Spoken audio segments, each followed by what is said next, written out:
formation. Means how urine formation takes place.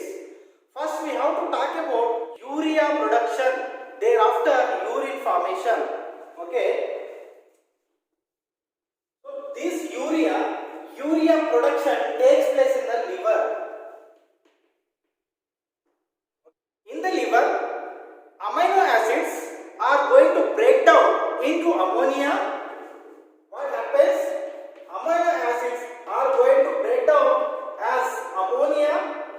So this ammonia is highly toxic. By taking carbon dioxide, so with the help of carbon dioxide molecule, it is going to produce urea.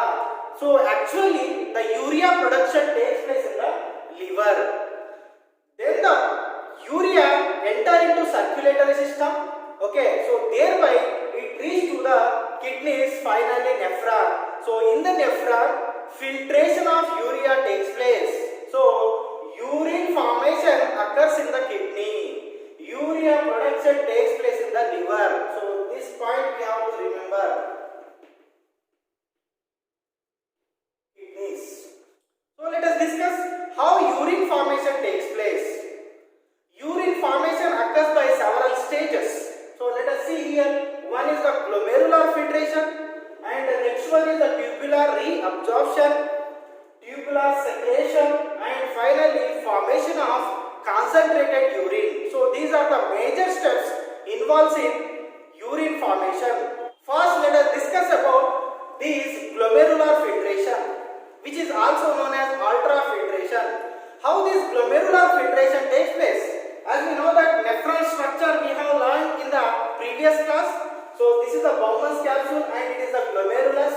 So glomerulus receive oxygenated blood through this renal artery. Okay, oxygenated blood with nitrogenous waste material get enter into the glomerulus. And here there are two arterioles. One, the branch of renal artery is called afferent arteriole is getting enter and efferent arteriole is getting out. If you see the diameter of afferent arteriole, so this diameter is larger. It is having larger diameter than the efferent arteriole. So afferent arteriole have large diameter than the efferent arteriole. So more blood is entering into the glomerulus, very less blood is coming out. So thereby it creates a pressure that is called glomerular blood hydrostatic pressure.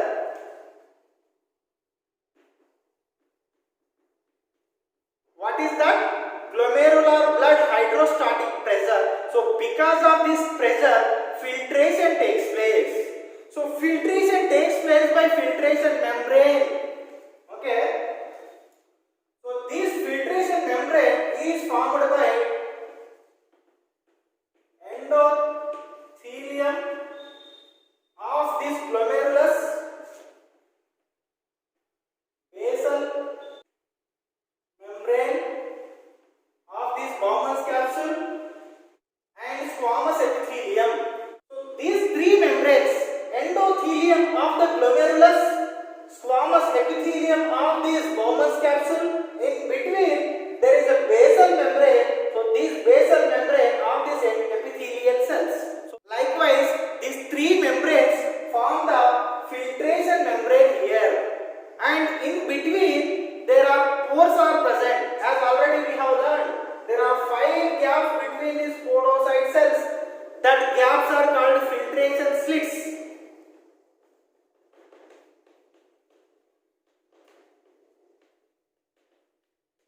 Okay, so these filtration slits allows the minute particles of nearly 0.0062 to 0.007 micrometer. Okay, the particles which are having the size less than 0.006 to 0.007 micrometers, so that particles only get filtered out from these filtration slits. RBC, WBC, platelets, these are having the greater size, nearly about 20 to 30 micrometers, so they cannot pass through this filtration membrane. Okay, so because of blood glomerular or hydrostatic pressure, the smaller particles like glucose, amino acid, water and nitrogenous waste materials such as urea, ammonia, that will get filtered out. So these filtrate which is formed in the Bowman's capsule, that is get stored in the capsular space in the Bowman's capsule, thereby that get enter into the PCT region. The fluid which is formed in the capsular space of Bowman's capsule and that is going to enter into the PCT region, that fluid is called nephric filtrate or primary urine. Primary urine or nephric filtrates. So this is about the glomerular filtration. Now let us discuss about tubular reabsorption. What is meant by reabsorption? Because these glucose, amino acid, water already absorbed in the digestive system, from the digestive tract to blood circulatory system. Okay, so that process is called absorption, means they entered into the blood circulatory system. When these blood reach to the kidney tubules, again from the kidney tubules, from the nephric filtrate, they are getting enter into again main circulatory system. So hence it is called reabsorption, absorption of materials second time. So these are the materials which are going to reabsorb, like glucose, amino acids, vitamins, sodium ions, calcium ions, bicarbonate ions, means useful materials are moves into the blood circulatory system from the PCT region. So that process called reabsorption. How this entry takes place? Let us see. First I will draw the little portion of the PCT here. So this is the little portion of PCT and this is the peritubular capillary. So here nephric filtrate is present. Now the epithelial cells. So these lining of PCT contain a special type of cells that are cuboidal epithelial cells. So lining of PCT contain ciliated cuboidal epithelial cells. They helps in the absorption of materials. Okay, so from this nephric filtrate, the glucose, vitamins, minerals, useful ions are getting entered into these blood capillaries because they have connection with these epithelial cells. So from cuboidal epithelial cells, they are getting entered into the peritubular capillary. So this process is called reabsorption, tubular reabsorption. So lining of PCT region shows the breast border surface, okay, because it is formed by ciliated cuboidal epithelial cells that will increase the more surface area for absorption. Thereby the glucose, vitamins, minerals, amino acids, sodium ions, bicarbonates, calcium ions, these are get absorbed by these villi, microvilli of the cuboidal epithelial cells. So hence they move from PCT to peritubular capillary. So this process is called tubular reabsorption. Now let us see this tubular secretion. So now primary urine now pass through the loop of Henle, then it is going towards the DCT region. In DCT region, while the primary urine is moving through the loop of Henle, this descending loop of Henle helps in the reabsorption of water, okay, and ascending loop of Henle helps in the reabsorption of sodium ions. So it reabsorbs water and it reabsorbs sodium ions. Then urine reaches to the DCT. In DCT, tubular secretion takes place. What is mean by secretion? Some harmful material, toxic waste materials from the peritubular capillary that get enter into the DCT region. From peritubular capillary of adjacent cells, because DCT is made up of DCT collecting ducts are surrounded by a special type of cells. Okay, so that cells produce nitrogenous waste materials. So that is get entered from this peritubular capillary into the DCT region. So that process is called tubular secretion. DCT also lined by cuboidal epithelial cells. So what are the materials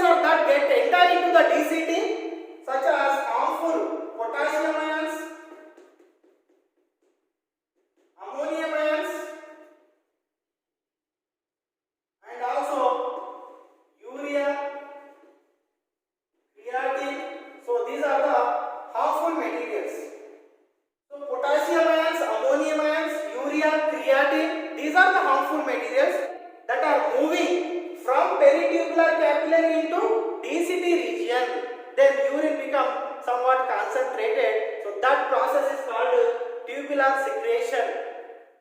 And that doesn't mean that only in DCT secretion takes place. Little amount of secretion also takes place in the PCT region. So secretion of these potassium ions, ammonium ions also occurs in the PCT region, but very little amount. More amount of absorption takes place, less amount of secretion takes place. And here also more amount of secretion takes place, very less amount of reabsorption takes place. Finally, urine get enter into the collecting duct. Okay, when primary urine reach to the collecting duct, then we can call it as urine. Now let us see formation of concentrated urine. How urine is going to become concentrated? Concentration means what? Removing the water. If we remove water from the primary urine, the content become very thick, concentrated. So that is called concentrated urine. When primary urine reach to the PCT region, nearly 70 to 80% of water get reabsorbed. 70 to 80% of water is going to reabsorb from this primary urine into the peritubular capillary, and nearly about 10% of water takes place in the loop of Henle. So here, when the urine, primary urine pass through this loop of Henle, nearly 10% of water is going to reabsorb, thereby urine concentration is increasing. Then further concentration takes place in this DCT and collecting duct in the presence of a hormone. That hormone is ADH. So what is mean by ADH? So ADH is known as antidiuretic hormone. So this hormone releases when this concentrated urine is going to release. If any water is present in this concentrated urine, that is going to reabsorb from this DCT as well as collecting duct into the peritubular capillary. Such movement of water from collecting duct and DCT into the peritubular capillary nothing but reabsorption. So here water is going to reabsorb in the presence of a hormone called ADH, antidiuretic hormone. So from where this hormone is coming? It is coming from the pituitary gland. It is present at the floor of the brain. From there it is going to enter, because the cells which are present in the collecting duct have receptors to receive that hormone. So then the hormone is received by these receptors. It is going to activate the cells, lining of the cells, because here cuboidal epithelial cells are present that are going to reabsorb the water. So it is a process of osmoregulation. In the first class we have discussed about what is the difference between osmoregulation and excretion once you watch that video. So osmoregulation is nothing but it is works based on our internal body content. If water is excess, this hormone will not release. So it excretes the water from the kidney tubule. If water scarcity is there in our body, then ADH release and it comes to the kidney tubules, thereby it helps in the reabsorption of water. So ADH role is important here. So that ADH is works based on our internal content of the body. That process is called osmoregulation. Sometimes due to several problems, this ADH will not release properly. So then urine becomes very dilute, more urination takes place, diluted urination takes place, repeated urination takes place. That condition or that disease is called diabetes insipidus.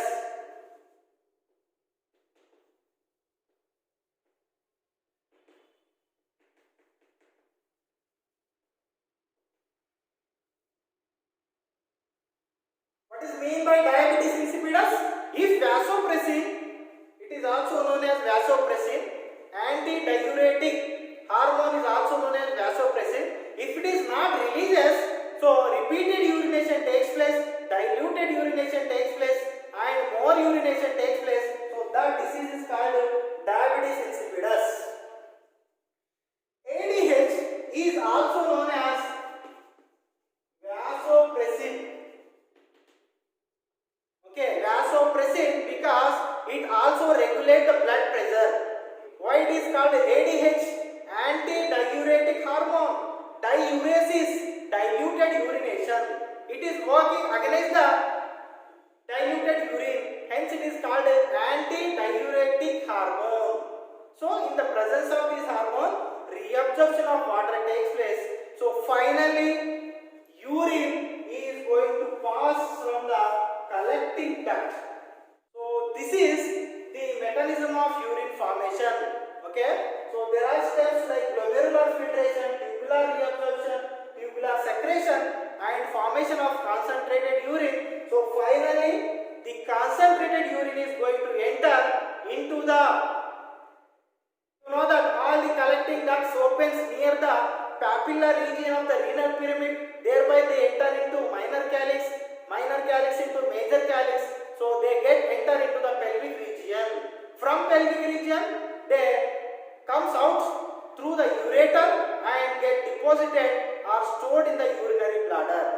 So these are the steps involved in mechanism of urine formation. Thank you for watching.